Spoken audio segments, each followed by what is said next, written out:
সামনে দাঁড়িয়ে আছেন, ওইখানে গিয়ে পিছনে বসেন।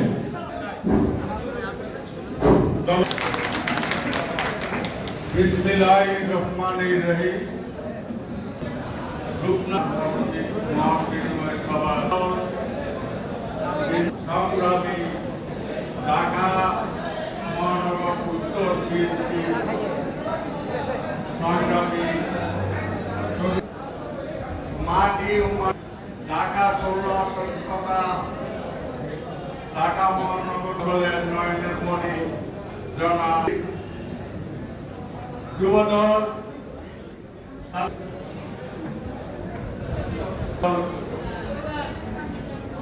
উপস্থিত সকল আহ্বায়কবৃন্দ, নেতৃবৃন্দ, গোয়েন্দা দলের নেতৃবৃন্দ, আসসালামু আলাইকুম।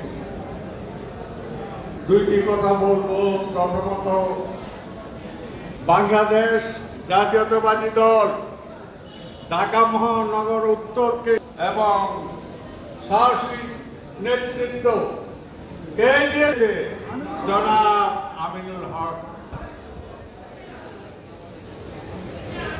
বাংলাদেশ জাতীয়তাবাদী দলের সৈনিক জনাব আমিনুল হকের নেতৃত্বে আমরা এমন কর্মকাণ্ড করব যে কর্মকাণ্ডে এবং তাদের ভোটে তারা খুশি মতো দিতে পারে।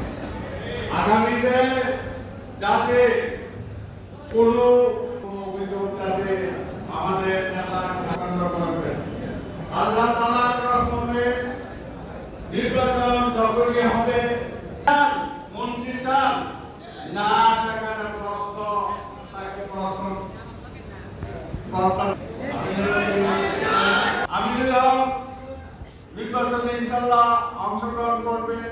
আমিনুলের সুস্বাস্থ্যের জন্য সবাই সুস্বাস্থ্যের জন্য আল্লাহ তাআলার কাছে দোয়া করবেন এবং ভোটের সময় আমিনুল হকের ব্যালটে বাক্স পড়বে, অন্য যারা ব্যালট বাক্স সেন্টার থাকবে সেগুলিতে জনগণ ভোট দেবে না।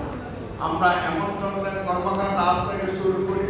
আমাদের কর্মকাণ্ডে আমাদের আচার আচরণ, কথাবার্তা সব কিছু যাতে সাধারণ মানুষ মনে করে আমিনুল হকের নেতৃত্বে তারা এইভাবে সমাজে আমাদের সাথে সুন্দর কর্মকাণ্ড করে আমিনুল হক আগামীতে এমপি মন্ত্রী হয়ে আমরা সেখানে সুখে শান্তিতে আনন্দিত বসবাস করতে পারবো। বাংলাদেশে উন্নত বাংলাদেশে শুধু ঢাকা মহানগর উত্তর না, আমিনুল হক বাংলাদেশের সব দিকে তার নেতৃত্ব আছে। তার কর্মকাণ্ডের পরিপ্রেক্ষিতে অনেক জায়গা সে যেভাবে দলকে সুসংগঠিত করছে সেভাবে অনুসরণ করে অনেক জায়গাতে কর্মকাণ্ড অনুসরণ করে সাংগঠনিকভাবে সবাই। আমি আপনাদের কাছে আশা করব আগামীতে আমরা এমন কর্মকাণ্ড যাতে না করি যে কোনো কর্মকাণ্ডে আমিনুল হকের কাছে কোনো অভিযোগ দায়ের, আমরা কোনো অভিযোগ দায়ের করুক এমন ধরনের কর্মকাণ্ড করবো না। তার থেকে আপনারা একমত? আলহামদুলিল্লাহ, আগামীতে আমরা ওইভাবে করবো। আমরা অন্যায় করবো না, কারণ অন্যায় ব্যক্তি করবো না। পুলিশ, সেনাবাহিনী কাউকে আমাদের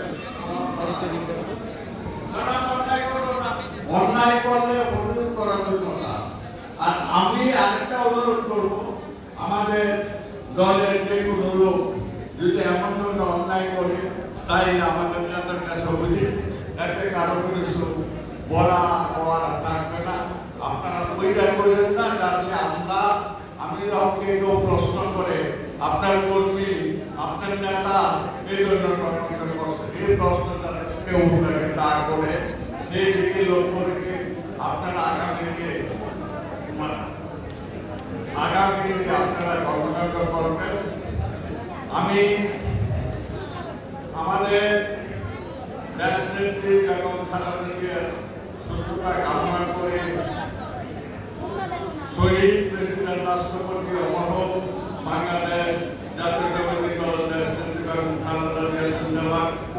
জিন্দাবাদ, তারেক রহমান তরুণের অহংকার জিন্দাবাদ।